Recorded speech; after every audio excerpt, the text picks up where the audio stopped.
Hello friends, welcome to Manish kitchen. Manish kitchen இன்றைக்கி மதுரை தண்ணி சட்னி எப்படி செய்ய போகிறேன். நான் 4 பச்சை மிளகா போட்டிருக்கேன், 2 காஞ்ச மிளகா போட்டிருக்கேன்.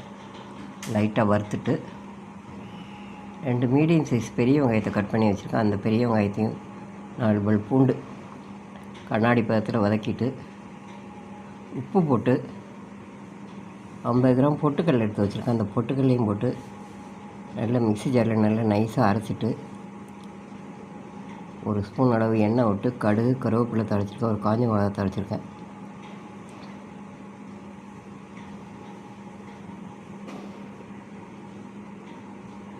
வதக்கின வெங்காயத்தையும் போட்டு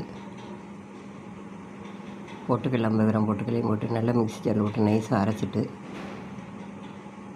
கடுகும் காஞ்ச மிளகாயும் தாளித்து வானலில் தாளித்து வச்சுருக்கேன். அதில் ஊற்றி நமக்கு எவ்வளோ தண்ணி தேவையோ அவ்வளோ தண்ணியை ஊற்றி மிக்ஸி ஜாரை கழுவி தண்ணி ஊற்றி ஒரு 2 நிமிஷம் கொதிக்க விட்டு அடுப்பை ஆஃப் பண்ணிட்டா சூப்பரான மதுரை தண்ணி சட்னி ரெடி. நீங்களும் இது மாதிரி ட்ரை பண்ணி பாருங்கள்.